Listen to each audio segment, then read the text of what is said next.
Information about the world of running, inspiration to fuel passion and excellence, and ideas for making connections and finding community. You're listening to A to Z Running.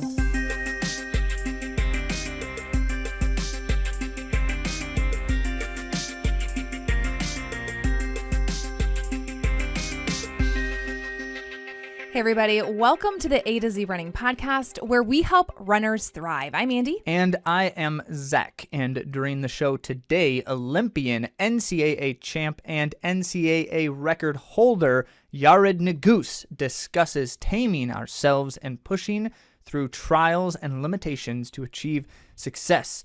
It's an amazing conversation. You don't want to miss it.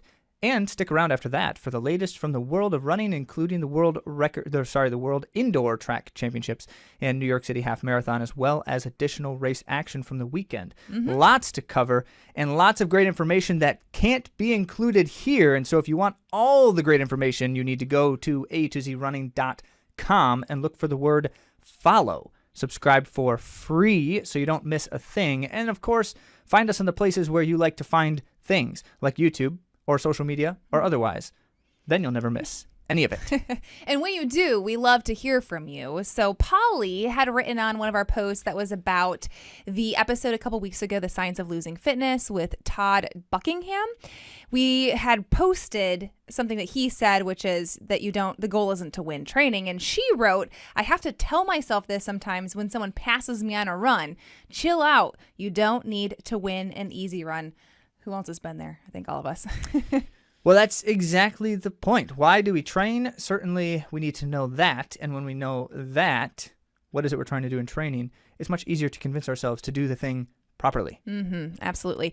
Well, if you would like to get a discount to Rivertown races at Millennium Park in Grand Rapids coming up here soon in April, there's a 5K, 10K, half marathon. You can get a discount using A2Z 2021 for 10% off. Again, that's ATOZ 2021 for 10% off. And I'll link to that at AtoZrunning.com. All right. Well, that's about it. So let's get started.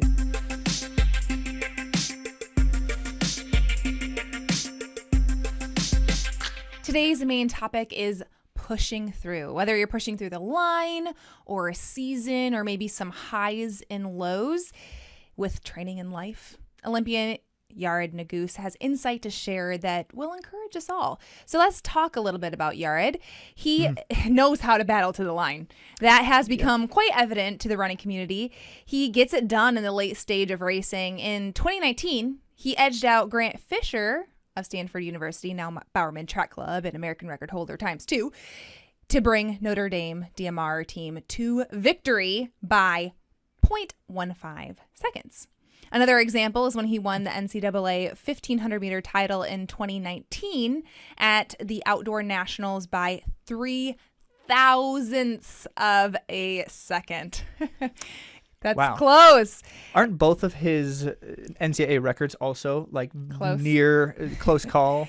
He loves to get it done that way, but I have to say this time around for his most recent record in the 3,000 meter indoor run, he had to do it solo. And he ended up achieving that by less than half a second. And this is a long-standing record. So that was the second of Nuguse's NCAA records. He also has the outdoor 1,500 meter record. In 2021, he had a long season, which led to the Olympic trials where he won a spot on Team USA with a bronze medal. And in this conversation with Yared, we discuss pushing through the line, seasons, and highs and lows in the sport. So let's hear from Olympian Yared Nuguse. Hi, Yared. Welcome to the A to Z Running podcast. We're so thrilled that you've come on the show during a super busy time of life. So thank you. Oh, yeah, no problem. And thank you guys for having me, Andy. It's great to be here. Thank you. And congratulations are in order for so many things, but most recently, the 3,000 meter indoor NCAA record, which was like a super long standing legendary record that you just did 3 weeks ago. So I actually would love to start there, maybe talking about that race, just because I know that my audience will be angry if I don't ask you specifically to talk us through that race a little bit. So go ahead. Yeah, no, I'll go right ahead. So that race, we kind of came in like with that goal in mind. we always hear that like, oh, Boston's fast, and I hadn't really like believed it before, so I was kind of just like, okay, sure, whatever. I'm sure I could do it on any other track, but that was just me being a little suspicious. And then kind of going into that race, I had the whole like a little COVID thing the week before, and so that made it really hard to travel. And so I still managed to get there, but I had to fly in the day of, and then just kind of go for it the best I could. Um, and also in that race, we were supposed to have like some of the on running guys there, but they got sick, so like it was just like just going to be me. And I was just like, I think the odds are against me, but I'm still feeling pretty good about it. And so kind of going in there and like after the rabbits fell off, I just kind of had a really good rhythm going on for most of the race. And I mean, like my coach mentions, like you could have like beaten the record by a lot if you would just not run this one slow 200 or something. But I think like my body is just like incapable of not doing things at the last minute. I'm like a big procrastinator, and I think that transfers to my races and how I beat records now. So I just kind of barely inched on by in classic Yared fashion, but it was still a phenomenal day. Some call it patience, though. Some can call it procrastination. Others call it patience and the ability to push through the line. That's what I want to talk about with you today, is like pushing through. And one of the things is pushing through the line. So in a race like that, when there are some things that were unexpected, COVID was unexpected, not having the group of guys to help push you in that race, that's all kind of unexpected. How do you push through in times like that? Well, I think a big part for me is kind of my recognizing my intrinsic motivation, like during those times. That's just like, oh, nothing's going right. Like, why am I doing this? And I've always mentioned before, like it's always for my team and my guys around me, no matter what I do, whether it be like on a cross country course or just like me trying to break a record. Everything I do is for Notre Dame. And so, just going into a race like that I think is a really great motivator that keeps on allowing me to push through during those times of unexpected strife and whatnot. And, like when you get on the track, for some reason, I'm just, when you get to that like last point where you really are having to push through the line, it's just at that point for me, it's like, well, you have nothing else to lose. There's always this like, like you're there, you're out to race and you have to give it your all. And no better time to do that than when you're right about to like stop. So, It seems like that's instinctual for you. Is that correct? Is it instinctual for you to really get after that in the end stages? Yeah, I think it's always been a thing of mine since like I started in high school. I was always just like, I just always hear my high school coach echo in my head, like last one, best one. And so, I always just try to like really, really surge the last bit. And for some reason, it always just kind of like worked out. Like it always seemed like I had more than everyone else at the end, but I don't know if it was that or if I just kind of like, even if I'm totally gassed, like at the end, there's always like something else for me to turn to and just kind of keep on pushing through no matter what. Mm-hmm. Yeah, that's something extra special, which you definitely have. So you want to train yourself to push through, right? So what does that look like for you in training? Yeah, I think every day that's kind of like I'd say it's like a consistency piece that's really important. I'm sure all runners talk about this and practice this, but like being consistent is actually a very important part of your schedule, because keeping yourself disciplined is what allows you to really like push yourself at the end. So it's kind of like that same force that you're kind of like self-control and like taming that force allows you to like push yourself to the final limits during a race. So when I'm forcing myself to go to bed at a certain time, even though I really don't want to, that's like kind of a mind over body kind of thing. And I always believe that like mind is such a huge part of our sport. And so, if you train your mind to like have more control over your body, then I think that translates well into races. And so I've always been like well, most of the time, as long as I'm not like special cases, I'd say I'm usually like pretty disciplined with like my schedule and just keeping things fairly consistent. And, I think that kind of like transcends to when I race also, just being like, I'm able to push even though my body is just screaming at me to stop. Mm-hmm. Yeah, that was really well put. Thank you for sharing that. Now there's a difference between pushing through, or maybe there's not. So you tell me, pushing through the line and the mentality of racing when you are going for a record versus making an Olympic team, for instance? Is there, because you're going for place, is there a different way that you approach those dynamics? Yeah, I'd say for sure. So I don't really like approaching like the time kind of basis thing. I really like it better when times just kind of happen. But in the day and age we are at, and like to break records at this level is just requires that you specifically slot out of time to do that. And so I think like, when you're in a record kind of race, especially if there's no one around, it's more like you versus the clock. And those kinds of races I think are like a lot harder and like also a lot less fun. The result's fun, but like it's still just kind of like a very mentally tedious kind of race. Versus when you're actually like racing, like at the trials, that was like a really exhilarating race, like the entire way through. And it still requires you like that same like pushing through. That's still like definitely a big piece of it. But I think it's a lot easier when the goal is like right in front of you versus it being like an abstract thing like time. So when I was at the trials, like that last 200, when kind of like everything was really going, and I just felt like I was in a good position, and like I kind of like saw Cole Hawker go like right by me too, and I was just like, man, like this is like it. And so like I'm kind of just like running after them, like, and then next thing I knew, like I'm just like in third, and I'm just like actually about to finish. I'm like, oh, whoa, that's crazy.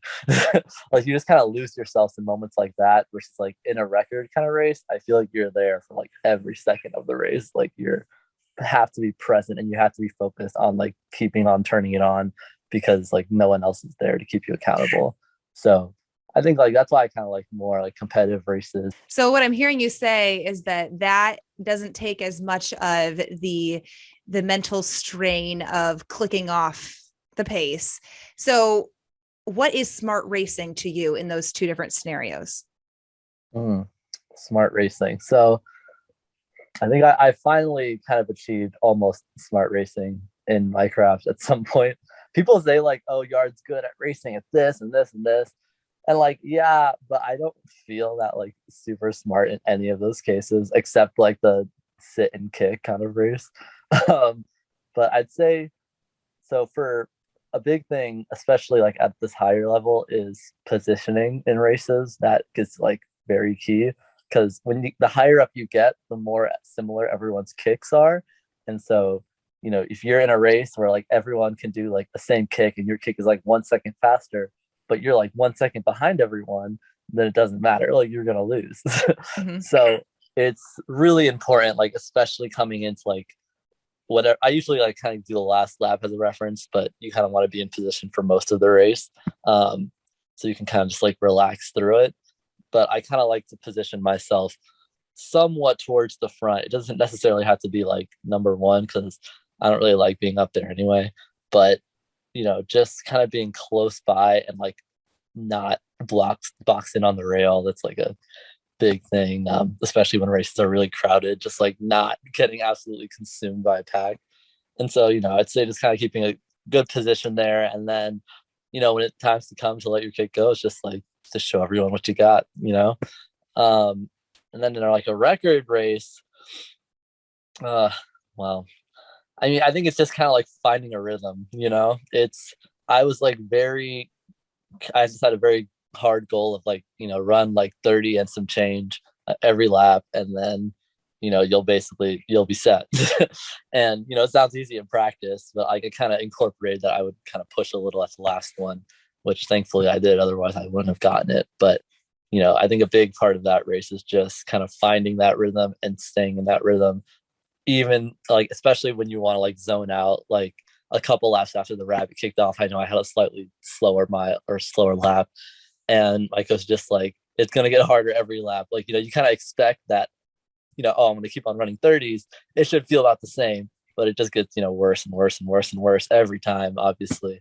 And so kind of like keep on pushing, even though you're kind of trying to go the same pace. That's really important in those record races. It doesn't often happen the way that you did it all alone. Yeah. So does that have you thinking like, what if I did have some people in this race? Like, do you think runners are on a road of continuous improvement, right? So even though you got that really age-old record, do you feel like there's more there to explore? I think for sure. I would be very surprised if my record lasted as long as the last one did, just based on like the trajectory of runners I've been seeing these last few years, especially this year. I think like we're kind of in a place where like, 7:38 is still really fast, but I think it's still like attainable by a few people to kind of pass, which is why I kind of want to run like 7:35 or something, but I obviously wasn't able to do that. But I think if I had someone else in that race, then maybe it could have been like a 7:35 race, but maybe I could have been beaten. So who knows? But I just feel like in those races, like I always say, like I just need one more fast person. I don't like races where you get like a bunch of fast people together. I think if you get like 12 fast people together and you just kind of run slow, that's like my hot take. I don't like running alone, but when I do run alone, like I know I can do it. It's kind of like if you want something done right, it's got to be done by yourself kind of attitude, which, it has some truth in it. But, I think it'd definitely be more fun and like more easier if you have like 2-3 guys all kind of like going at a record at the same time. Kind of like the mile they had in Chicago that Cooper and Cole ran where they almost got the record. That would be like my ideal scenario, because that's like, 2-3 guys just like going at it. And so, I mean, it can't always happen that way. And both my records have been like pretty much alone. So hopefully the next time I get a shot at it, I have some other people brawling it out with me. I feel like that was such an important nugget that you said, that you have to do it. I mean, essentially what you're saying is like, okay, I can control what I'm doing. And even though it'd be nice, to have these other guys, like I have to do this for myself. Right.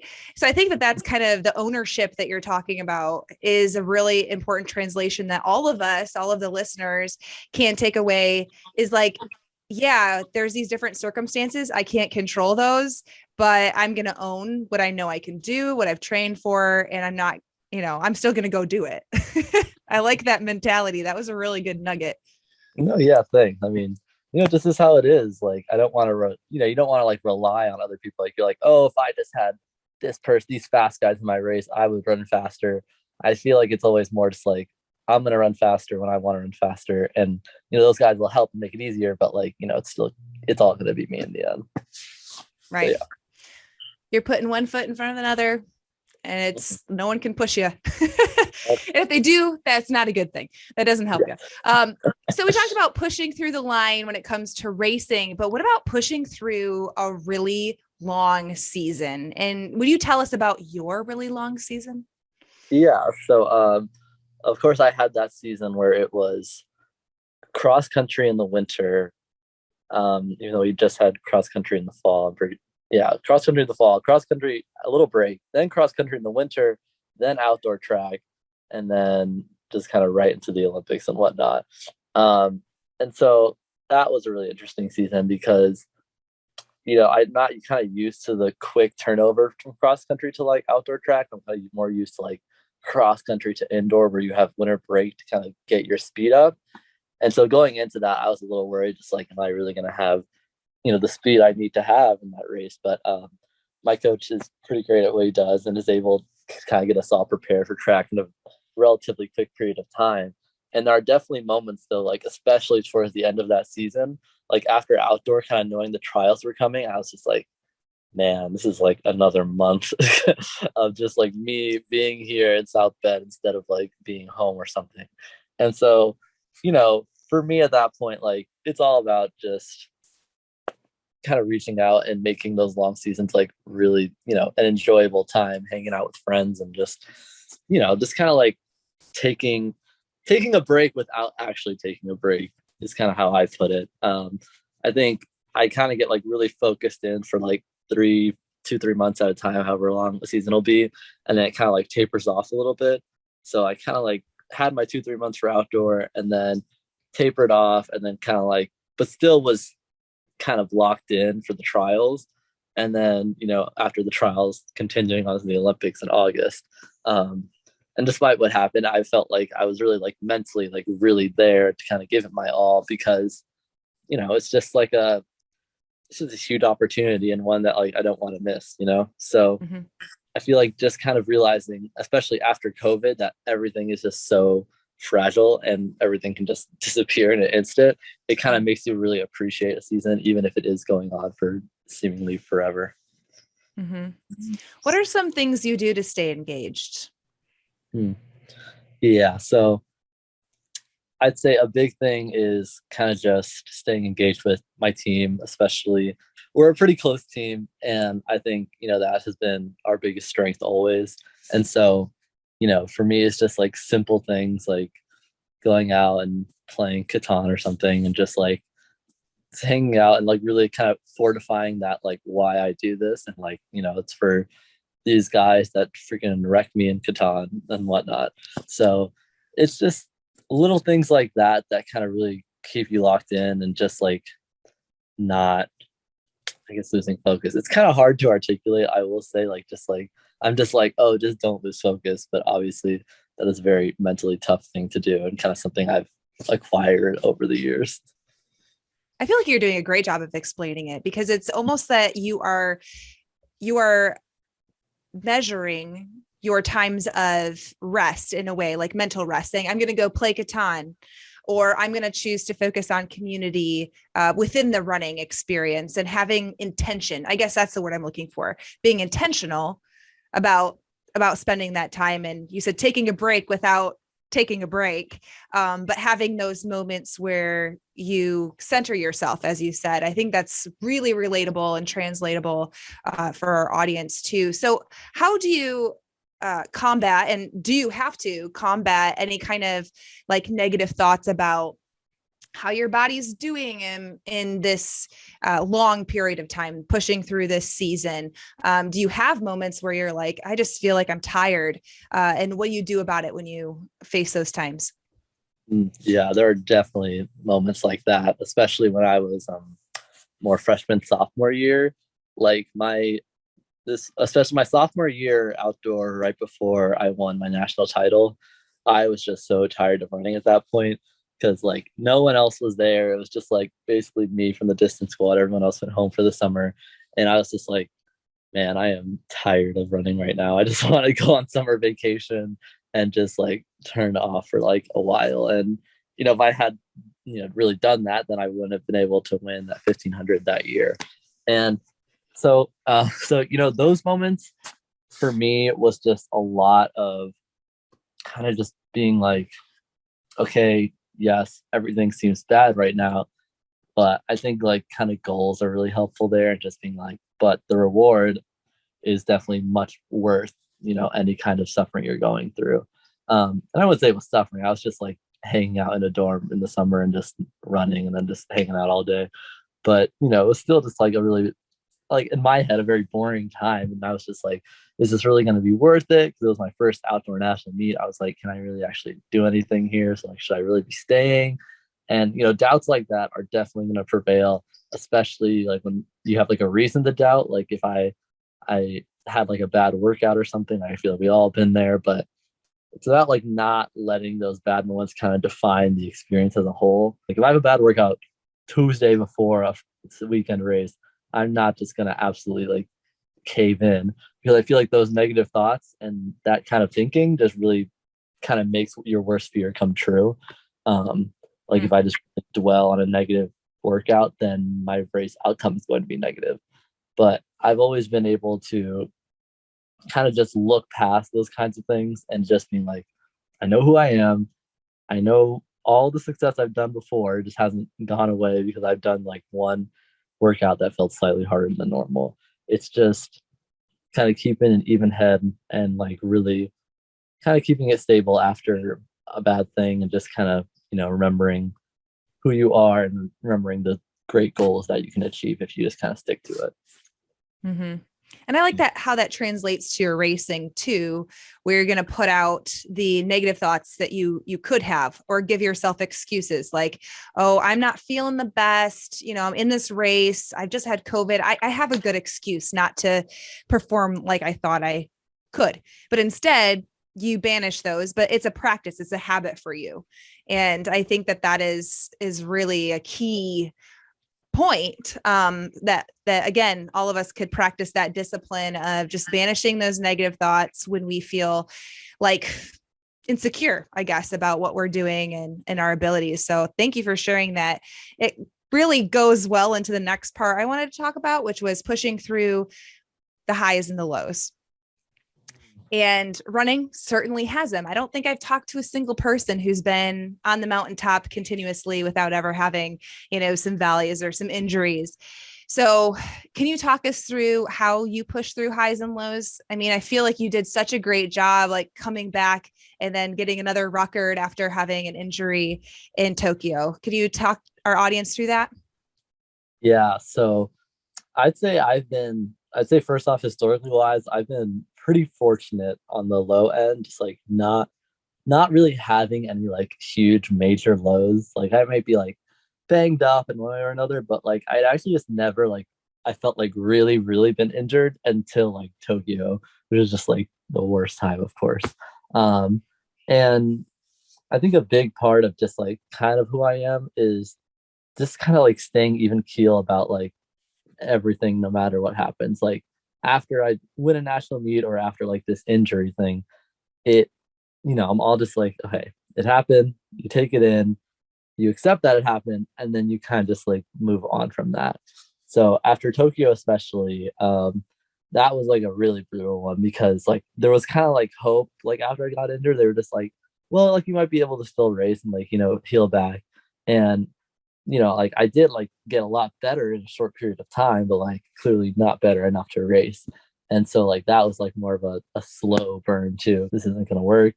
And like, like making those calls, especially to people, was just like the worst of it. I was just like, all these people who had really like supported me and I felt like I had just like let them all down. Not the case. But it really felt that way. And so for me, coming back from that, I was just like, okay, yes, that was a really crappy scenario that I would not like to relive again. However, in the end, it kind of just, taught me one to be more careful before my workouts and just like, really being able to hydrate and do all the little things like that so I don't just get some random strain out of nowhere. But also, more importantly, it does not define who I am. So I think I was definitely like kind of coming back. I was just like, my quad gonna flare up again or blah blah, because like it healed very quickly. Because I kind of was taking some time off after that. So like I'd say like I didn't really feel it like 2-3 weeks after, which is just like really inconvenient timing because if the race was 1 week later, I would have probably been fine. But even after that, I was still just kind of like just a little just like, oh man, like am I going to be able to do this or blah blah. And especially coming into indoor, I had the same thoughts. I was like, okay, but now I'm running fast versus cross country, in which I also had another low when we did so bad at nationals. So I was just like, okay, so that's Olympics and nationals. So like, what's next for me in indoor? And, even still through it all, I'm just like, I'm still like the same person I was like, 2 years ago, 1 year ago. And, just because I had a couple lows, doesn't mean that I'm like this failure all of a sudden. And so I think that part is a lot harder for people who haven't had success in the past, like, still realize like they have room to grow and they are still like really good runners. But I've been kind of fortunate in that case to where, like I had really success early on. And so that kind of like pushes me to just keep on getting better and, keep on looking back to that and saying, this is who I am, not this quad injury, not sucking at cross country nationals. And so that was really able to come out at the 3K when I was just going out and giving it all I had. And, just kind of letting it all go for a moment and just being like, what's in the past is past.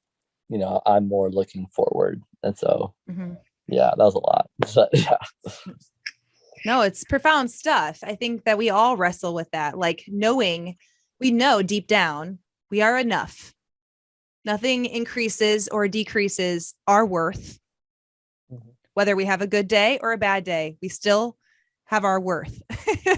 And I hear you talking about all of this, and I feel like that, correct me if I'm wrong, like that's part of how you push through a race, right? Like knowing you're able to take risks and do things because you know who you are. and you know that your worth does not increase or decrease depending on a race. Yeah, I think that's exactly right. I've always just like, you know, I'm the guy who will kick at the end. So, you know, come the end, I kick, I go, I just do what I need to do and just put it all out there because, you know, I have that to look back on always. Well, this has been such a fun conversation, and we will keep our audience updated on everything that you're doing, and we'll talk soon. Yeah, thank you. It was great talking to you. I loved what Yared said, and I wrote it down. Taming the force of self-control is essential. To remain disciplined and consistent is what allows you to push through the line. So essentially, what Yared said is that there's really no magic sauce, so to speak. Of course, he has that magic in the end where he is beating people at the line. But what that comes from, what he's telling us, is that it comes back to training, as it always does. There's no skipping the hard work. But the good news is that we all have the capacity to tame our self-control and to remain disciplined. It's about doing the right things in the right way.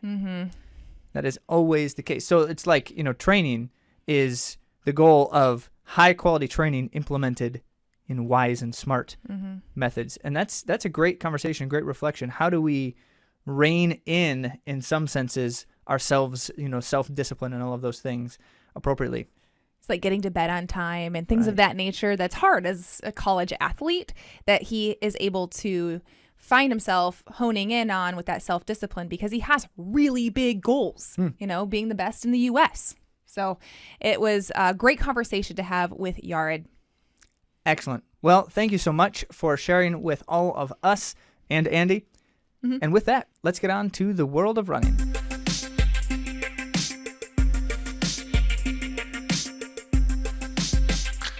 Before we get to our list in the world of running, let's give a quick shout out to several A to Z runners who were racing all over the place.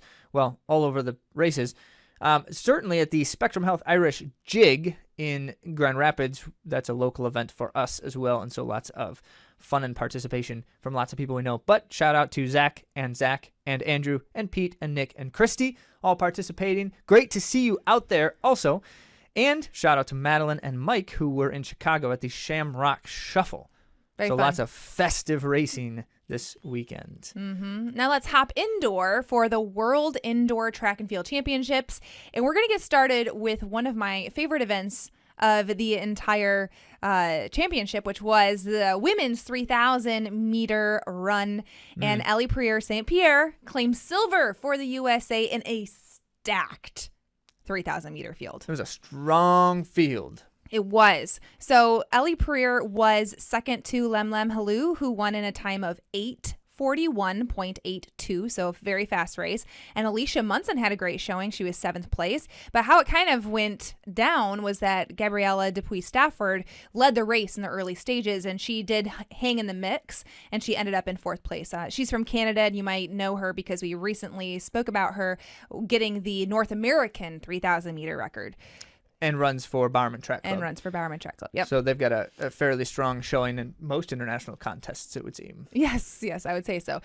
And if you wanted to watch the last few minutes of the race, I've embedded that at AtoZrunning.com, and you can also watch the full race at a link that I put in there. For some reason, it was forbidden to be embedded. Forbidden.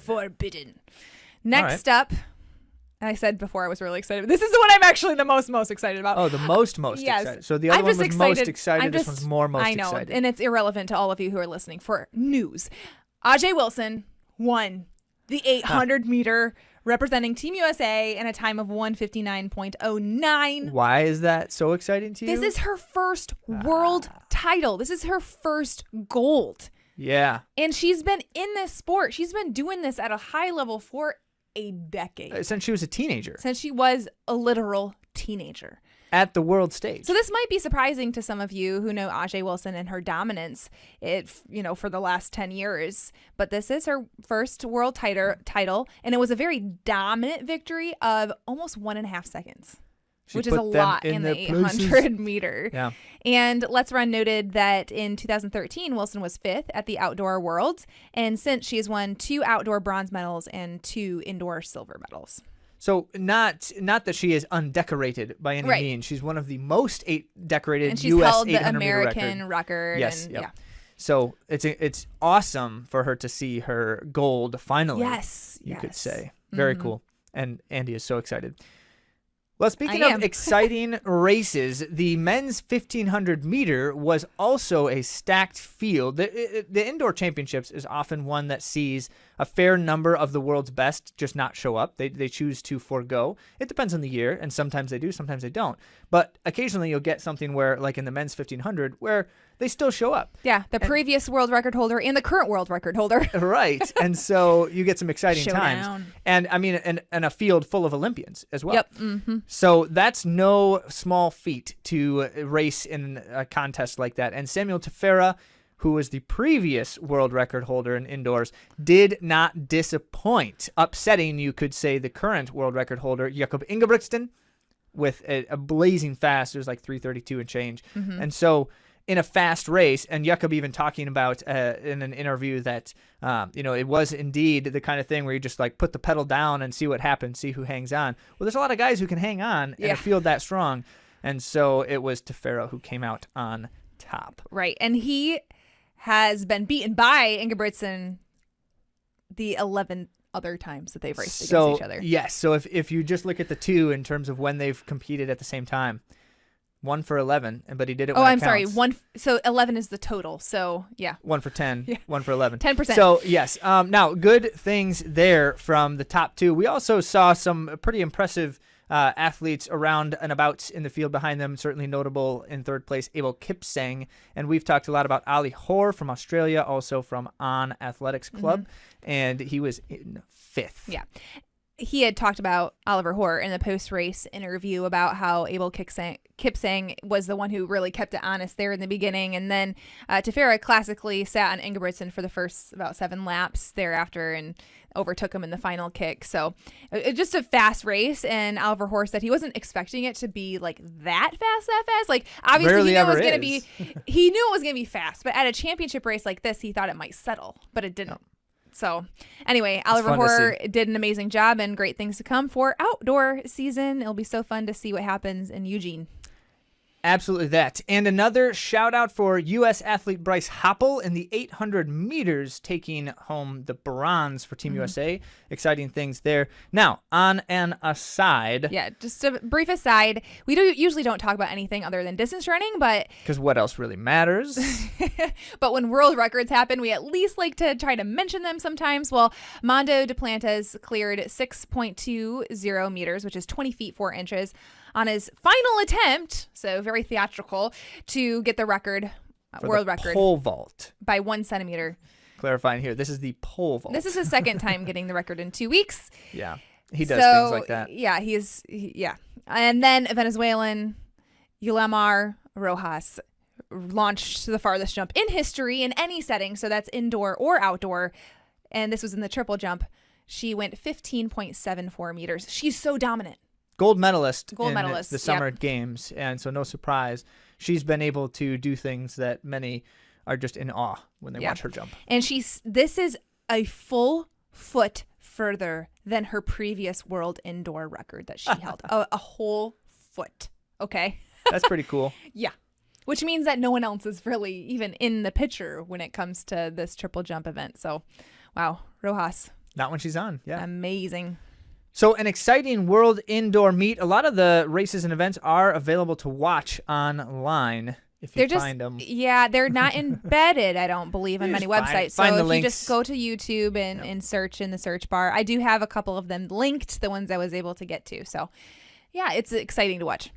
Now, Andy, how about the New York City Half Marathon? Yeah. Before we get to the specifics, I always find this race interesting because the timing is quite right for many who are running spring marathons and they want kind of like a fast, competitive half marathon tune-up race. This one's always in a good moment in time for that kind of thing, whether you're racing Boston or London or whatever. So that being the case, it's interesting to see who shows, and you usually get a fairly decent world-class few athletes duking it out for the win here. And before I get to the results, both the male and female winner both talked about how the course was much harder than the previous course. Welcome to New York City. So it's a lot hillier than it has been previously. But in the women's front pack, they hit 16:20 for the first 5K. So right at the bat, we knew it was going to be a fast race.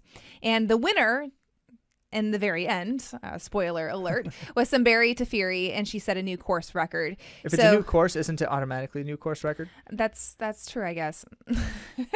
Well, so she went ahead and said it. And Tafiri and Cheptai, they shared the lead for most of it. And this is the interesting thing that I wanted to share with you, because I think a lot of what makes the world of running interesting is storytelling. So I'll be brief about it. But with under 100 meters to the finish, the lead car turned off the course, like through the barricades. Which they always do. Because they have to get out of the way, because they can't cross the finish line. But Tafiri followed. Which is not terribly uncommon, actually. Because you're just in the zone. You're just following, right? Right. Yeah. So she quickly corrected herself, but she lost the lead at that point to Cheptai. And she ended up overtaking, though, Cheptai at the end, and she crossed with a 2-second win. But that would have been super disappointing for her if she wouldn't have won the race. There was a lot of money on the line. I think it was $200,000 or something crazy like that. So there's a lot of money on the line. That would have been very difficult for her, especially when, it's one of those things where you're totally in the zone. You're not thinking about anything else in the final stages except for just finishing the race. So she's just following like she has the entire time. So anyway, whew. And that's definitely not the way you want to have to experience a finish experience, but probably give her a little shot of adrenaline there. Yeah, indeed that. A couple Americans that I want to mention because I think that they are definite performances worth highlighting. Lindsay Flanagan was 5th. Nice. Annie Frisbee was 8th. Stephanie Bruce was 10th in her final season, and Sarah Hall was 12th. So great showing by the American women in the race. Excellent. Well, on the men's side, some interesting and incredible racing going on as well, certainly. Notably, American standout Galen Rupp was watched for this race, but then he ended up dropping out early. And it sounds like it may have something to do with some back pain or something of that nature. But it's no surprise if Galen Rupp is feeling something of concern. He is one known for caution and tends to not try to push it when he's got something that could be an injury. So who knows exactly to the extent of what's going on there, because it could be even something minor and he just didn't want to push through it. Who knows? But that said, at the front of the race, there was no doubt about the winner, Ronex Kipruto. Late in the race, he had a commanding lead and certainly was not going to relinquish any of that. Ronex Kipruto of Kenya, by the way, having once set the world record in the half marathon. It has since been broken. But clearly, at this distance, he is a force with which to be reckoned. In addition to that, he was racing a number of Americans who have some strong performances in half marathon as well. And we do like to kind of feature where those Americans fell. And in this instance, 4th through 9th were all USA runners. And some of these names should be very familiar to you, if not all of them. The likes of Shadrach Kipchirchir in 4th, who is also the U.S. cross-country champ. Connor Mance in 5th, who is also 2-time NCAA cross-country champ, among other notable performances before and since. And then Sam Chilanga, we've had him on the show before, and you should certainly hear his name more and more as he continues to demonstrate his prowess. Reed Fisher, B.S. Simbasa, and Ben True, all great athletes in this distance especially. It's one of these interesting things. Half marathon is one of those distances because you don't see it at things like the Olympic stage and such, and so it's not necessarily a focal point for a lot of runners. But in my experience, a lot of those who do marathons tend to not like racing as long as a marathon, but they still like racing longer races, and the half marathon's a sweet spot for a lot of distance runners. It's so interesting because at the Olympic Games, it's like 10,000 meter on the track and the marathon. Yeah. There's a lot that goes on in between there as far as what can be done with performances and PRs and all of that. So it's fun to see the road racing circuit that we've kept you up to date on AtoZrunning. And these are names that come up time and time again for that too, because there is so much in distance running that happens between the 10,000 and the marathon distances. At least all of the fun things do. A lot of fun things. Now, that said, there were a few other interesting, notable things from racing this weekend, specifically interesting to Andy. Yeah, so my roommate from the Olympic trials, Katie Kellner, won the New Bedford Half Marathon on Sunday, and this was a personal best time for her in 1:13:51, and it's her first New England Championship victory. And we'll be watching out for her at Boston. She'll be towing the line for Boston coming up here shortly, too. So congratulations to Katie Kellner. Excellent. Great work, Katie. And then Natasha Rogers, previous podcast guest, she won the Shamrock Shuffle in Chicago. It's an 8K, and she won by about 50 seconds. Whoa. Which is very dominant.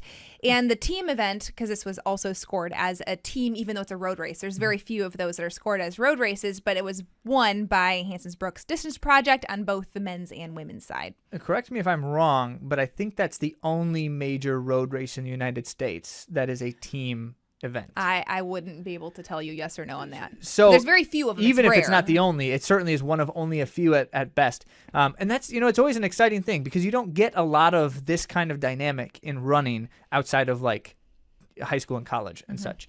And so there are teams out there. There are.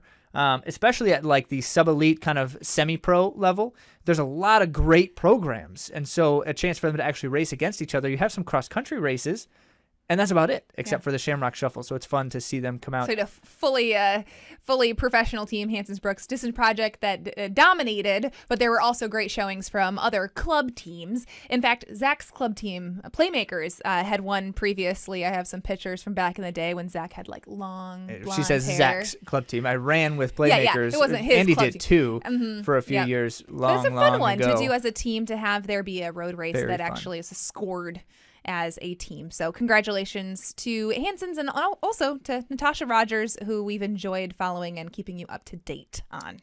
Excellent.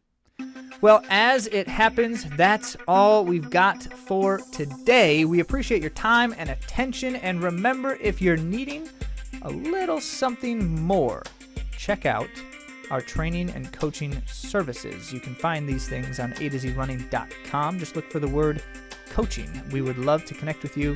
Maybe we can help you out as well. Well, thank you so much for joining us. And remember, Q&A next week. If you have your questions, put them in now. We'll either be able to answer them on the podcast next week, or we'll save them for the April, or we'll talk about them with you at another point too. So any way you want to do it, we're loving the conversations we're having with all of you. So thanks so much for joining us, and we'll talk to you next week.